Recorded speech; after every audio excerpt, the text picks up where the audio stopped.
The topic which we will be discussing today is salesmanship, which is under the subject code RPH 841 Pharmaceutical Marketing and Management. So we will be starting with the presentation today, which is salesmanship.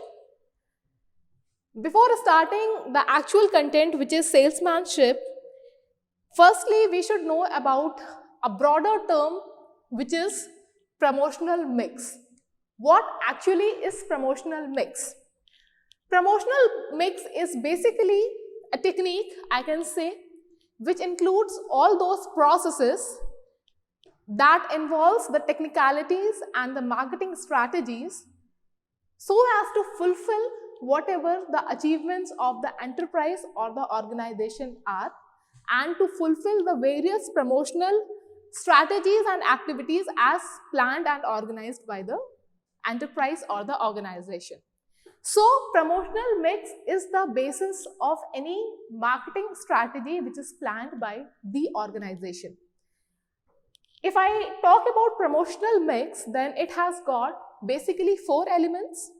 The 4 major elements of promotional mix includes publicity, sales promotion, salesmanship. The other name for salesmanship is personal selling, which is what our main topic is. And the 4th element here is advertising. So we'll start with one by one the different elements we have in promotional mix. First, we'll start with advertising. We all know in general terms what advertising is or what advertisements are. But here in a technical term or in a various, in a major, in a subjectual manner, we will undergo what actually advertising is. So advertising is basically the process of promoting whatever the product or the content we have to the public. So there are various modalities through which we can advertise our product. Here I have explained 7 major ways through which an advertisement can be proceeded. The first and the foremost process of advertisement which can be facilitated is press. We all know that press is a very strong medium of advertisements. It could include newspapers, magazines, weekly or fortnightly journals through which the information or the message can be propagated to the public. So first is the press.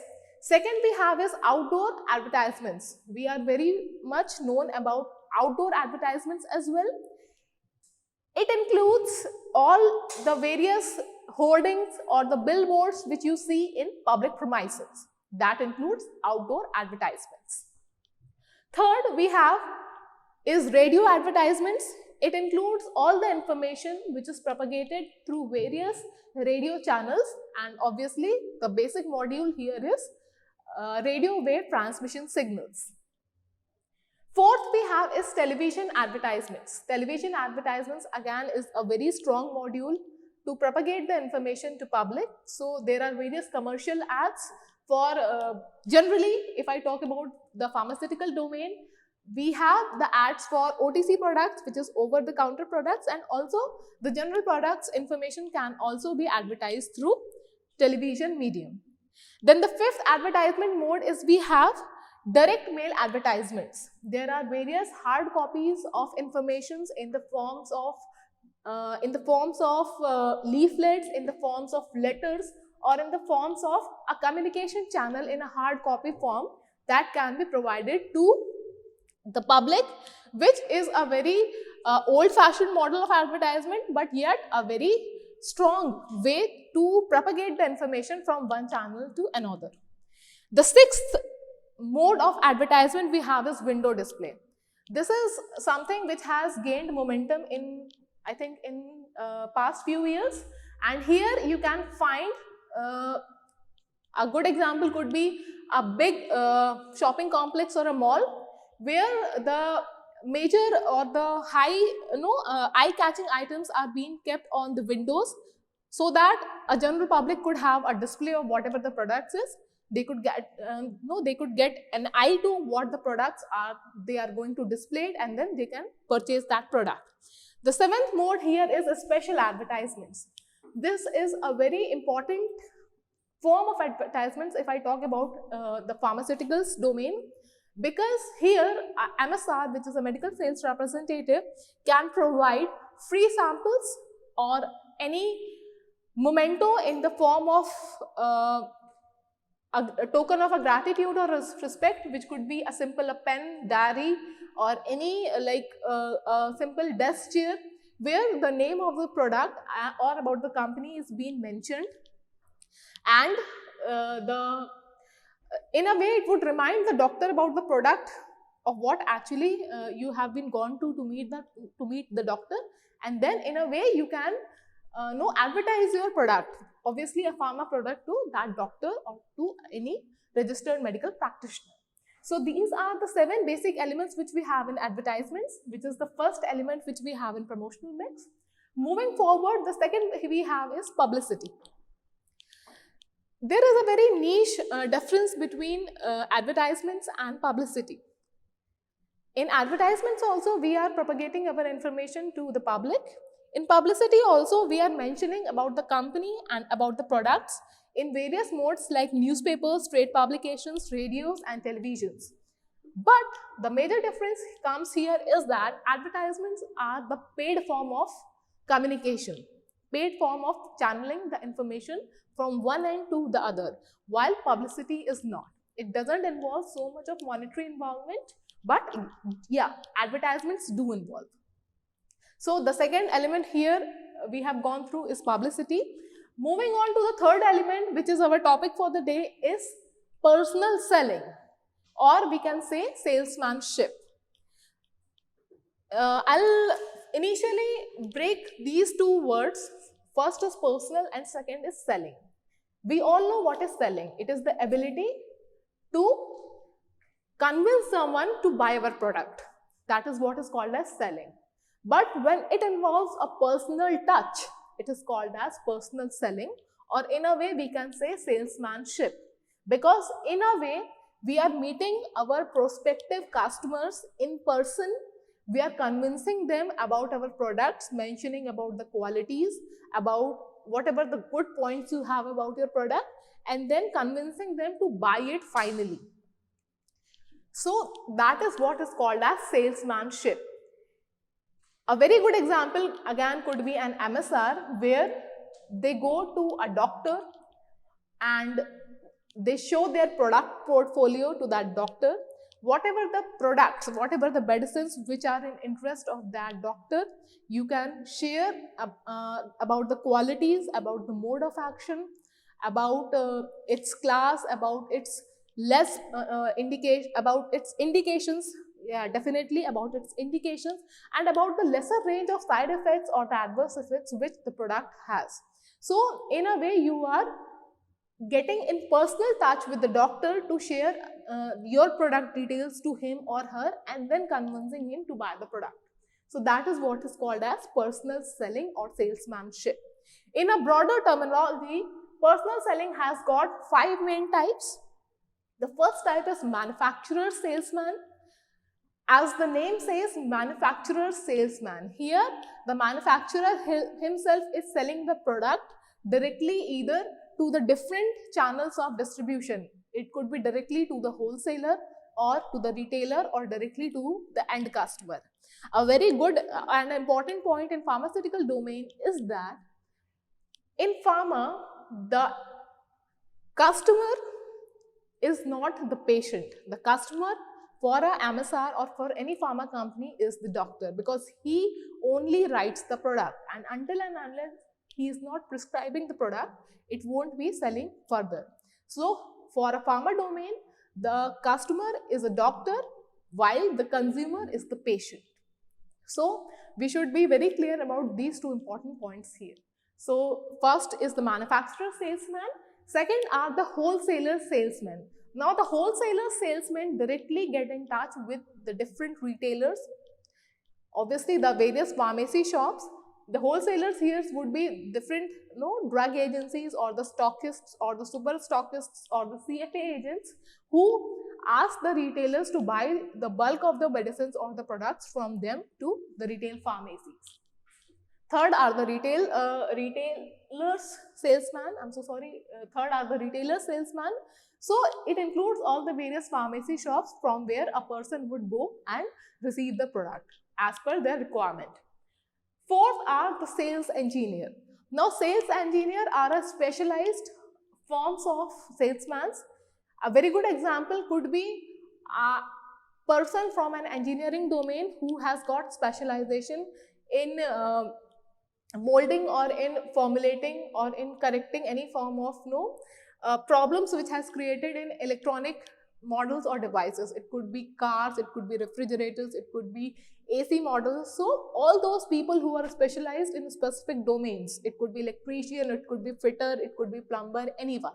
So those specific segments of people who work in these domains are called as sales engineer.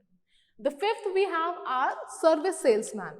Now service salesman again is a different and a niche category wherein the salesman is providing specific services to the customers. A very good example could be banking services, because nowadays banks are working on the module that they would be asking their employees to act as a salesman, or they would be providing specific designations to them where they can go door to door or as and when required and ask their customers, the prospective customers, to buy different whatever the schemes or the policies or the various investment plans which they have, to get it invested, to get their money invested.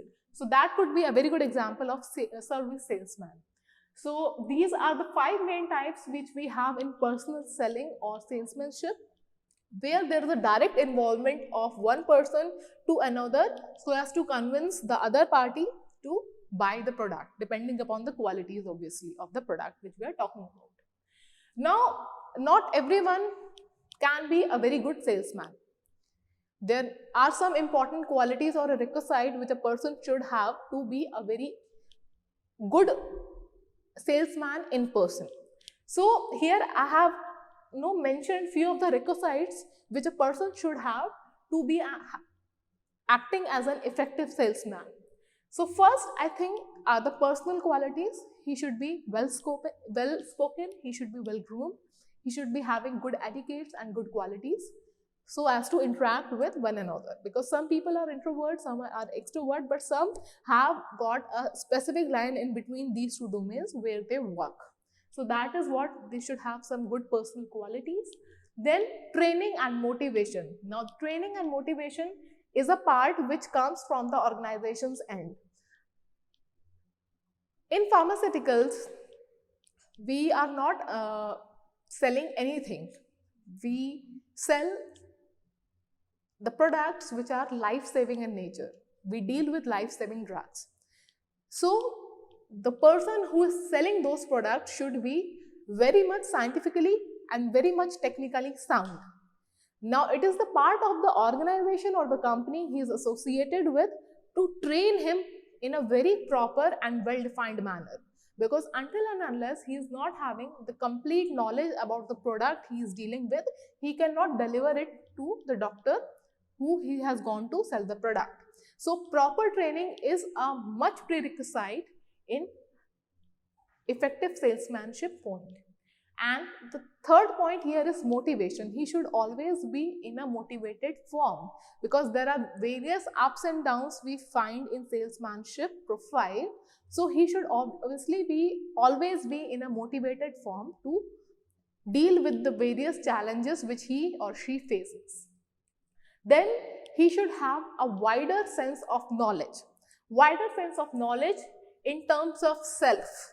Because many of the times it's been seen that a person has been having knowledge about the whole world, but somewhere they lack the information about themselves. So they should be well occupied with their self-information. They should have the information about the employer they are associated with. They should have their own product knowledge. And more than that, the fourth point, they should have the information about the competitor's product. Because what the product profile you have, the same product profile would be sharing with n number of other competitor organizations as well. So you should be having information about those products as well, and you should always be having a comparison between your product and their products. Then only you can highlight the good points or the qualities which your product is having, that obviously receives a higher point as compared to the other end, and then only the end customer, which is the doctor, would be able to get convinced and receive the product which you want to sell it. The fifth point is the customers. You should always be having a thorough knowledge about the customers you are dealing with.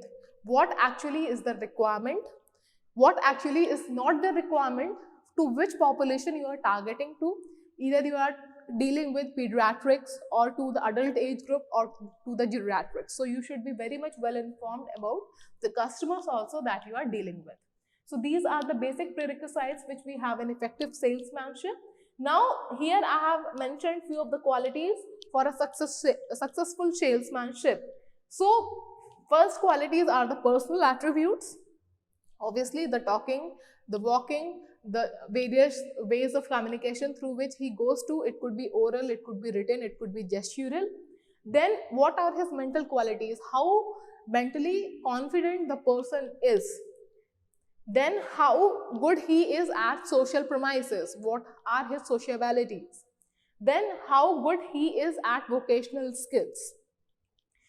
How good are his communication abilities.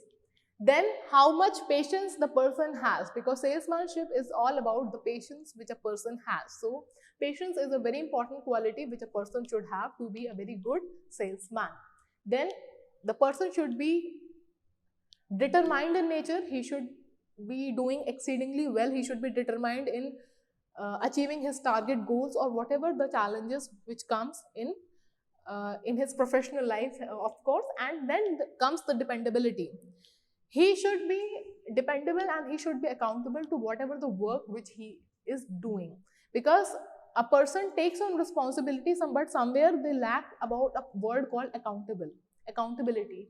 So a person should be totally dependable, he should be totally accountable, and he should be totally responsible of whatever the activities which has been assigned to him through the organization. So this is the third element which we have in the promotional mix, which is personal selling and salesmanship. In the next presentation, we would be talking about the fourth element, which is sales promotion. So thank you so much for watching this video. I hope this is going to be beneficial to you in the academic terms. Thank you.